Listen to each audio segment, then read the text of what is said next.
the common medal. The Norm Smith medal. Brownlow medal is Jimmy Bartel. Matthew Lloyd. You get an audit when you come on and take St Kilda on at Melbourne, in Melbourne, Jimmy, and it's Port Adelaide's turn to come. Look at these numbers here. We've got obviously Jack Steele and Rosie, 2 stars for the Saints and Port Adelaide respectively, but look at these numbers here. 59.5 points against the game, St Kilda. It's 100 less than the next best opposition, and it's the last time they did that was back when your day, Jim, 2009. The Saints were ranked 1. Cats were number 2, and you played off in a grand final back at that time. Yeah, very well organised side. Everyone is asked to do a role. It's a whole team defence. They push back, they work extremely hard, and they make it very difficult for you to get through. This is a bit of Corey Enright from Geelong, who I played with, who's now the defensive coach. This is taking the outside. A lot of sides would sit on the other side here, but they've taken away all this space, and they can do this because their midfield and other backs have rolled into here. This is a very difficult spot to hit the ball if you're Carlton, and then we're highlighting Mason Wood here as the wing role as well, Lloydie. Yeah, so we want to highlight how Carlton look to kick the ball in. Where can you go to? So they're covering the boundary, they're covering the corridor, and then when they decide to go long, this is one of the fittest players in the game now, Mason Wood, who slides in, comes over the top. That's why they're so hard to beat, because then they go off the back of that with their attacking play. Here's the next one, Jim. Yeah, Mason Wood again. This is the wing role. Sides want to put someone on the wing that can push back really hard. We'll see this a little bit later, some other sides. But this is Mason Wood, direct opponent back here. This is how you get the extra number back without actually starting an extra number back. We want to show one more clip too. Look how dangerous Carlton look here, but this is Mason Wood again, working his way back. So the Carlton player role, man v man everywhere that can beat, but they're playing smart positions. Mason Wood looking to work back. It's a poor kick, but look where they go. Straight back out the other side to Mason Wood, and Jack Steele have worked their way back. So it's a way to defend, but it's also how Ross is starting his chains in attack. Connor Rosie, Friday night's built for stars, and he is a star for Port Adelaide, isn't he, the way he's playing his footy? Yeah, the great thing about Rosie, he actually takes the game forward. You look at all these possessions, it's take the game forward, it's inside forward 50s, and it's hitting the scoreboard. So he started his craft clearly as a half forward, crafty forward, but he's really explosive, takes the game forward, can take the match up if he wants to go have a rest, but he's always looking to be positive with ball in hand. 8 inside 57 tackles to go with his 2 goals and 29 disposals. I'm tipping the Saints. I'm going the Saints as well, yeah. Even though Port Adelaide, last 7 times at Marvel Stadium have won, but I still think the Saints. The Twins are going to go at it in the other game we're going to look at is Essendon and Geelong, and look at that record there. Chris has got him 8 wins to 4 head-to-head. But I want to look at what Essendon are doing, and here is Brad Scott just before Anzac Day chatting about their new-look defence at Essendon. I think it's a combination of just getting all 18 players who are on the field at any one time to buy into a team defence mentality. And yeah, we probably defend a little bit differently to a lot of other teams in the competition, but it does vary week to week based on who we're playing. The players are absolutely loving it, how he is coaching them and how he's simplified everything, but they're hard to play against. And here is how they defended against Collingwood. What I liked about it was how far back Collingwood, for pretty much 3 quarters, were launching the ball to 15, 20 out, but they found scoring really difficult up until 3-quarter time. And on Tuesday, they found it really difficult with Phillips and Draper getting back behind the ball, Jim. Yep, they bring the whole numbers back. Look at this. They've nearly got to go through the whole entire Essendon side, covered off all the dangerous ones within kicking distance. So if it's 20 to 30 metres away, close that out, which means it forces the long option. One of the ruckmen gets back, and it encourages the likes of Ridley and Redmond to come off and intercept the footy.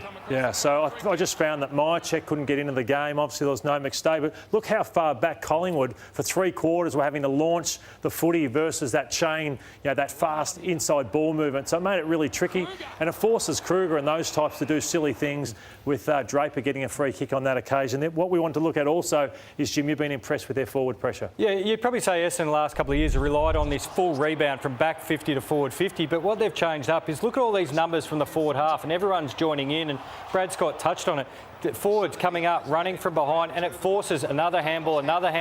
That's Davey Jr. coming from behind. You even look at Perkins and Stringer, forwards who love to kick goals, but they're coming in and having pressure. That forces those long kicks, which, as we mentioned, gets the intercept possession game going, which now they rank 3rd. Perkins and Stringer, that results in goals as well. Play the game in your front half. You're going to be in most games playing with efforts like that. Just on Geelong, Jim, their contest is back, isn't it? Yeah, I heard Tom Atkins being interviewed at half-time, and his big focus was the previous 3 weeks was contested possession. And you have a look at the big difference. The first 3 rounds, pretty poor, pretty average. Now the best in the comp across nearly all 4 areas, and that's around centre bounces in particular. When you got Dangerfield the last 2 weeks, 37 touches, 31 touches.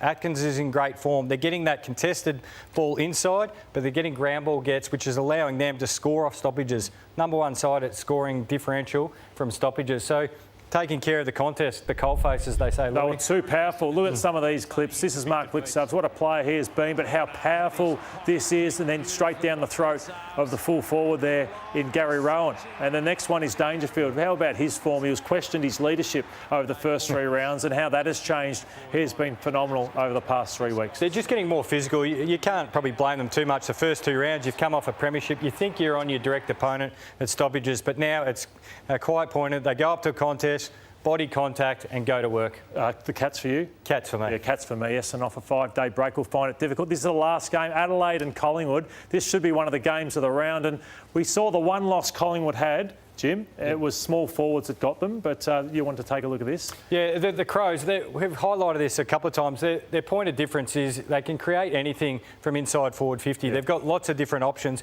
but they're the number 1 side at kicking goals from snaps. But you have a look at what Brisbane's got. They're probably going to have similar small forwards to what Brisbane with Charlie Cameron, Starsvik down back, Zach Bailey, the other one. But it's just keeping the ball alive. As well. Cam Rayner is the other one. So just keeping the ball alive for Adelaide, and they can score from anywhere. We'll see Rochelle get on the end of it here.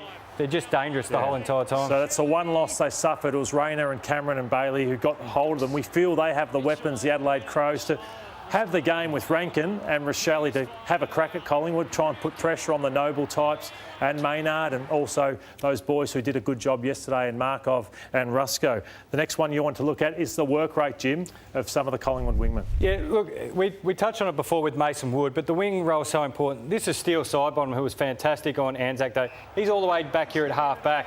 The ball will play out, but instead of just living back, which sides can do, you've got to keep joining in as the wing role. Your point post to point post. That's how you can actually help save goals, but you can get involved in score involvements in your front half as well. Look who pops up here and gets the go. He finishes the great banana. That was Steele Sidebottom's handball. Josh Dacos, who unbelievably is not getting talked about because his brother's going pretty damn good at the moment. He was all-Australian squad last year. Right in your back 50 here, applying defensive pressure. First thing, get involved. We'll see it again here. Darcy Moore, fantastic intercept. But look who comes from all the way back to cover in case the ball gets switched into the corridor from Essendon, but then joins back in, gets back up, doesn't live there, kicks, keeps moving, joins in, evens up the numbers again. I'm going the Crows in an upset in this one, Jim. I think Collingwood by a goal. They've won their last 6 in Adelaide, Collingwood. They do travel well, but I think the Crows can get them in this one, Ed. And Damo, you agree with me? He's not happy, but you agree with me? No, he's not, but I'm with you, Lloydie. So, I reckon Crows will get him. Always said you're a champion, Jimmy. Good knowledge of the game.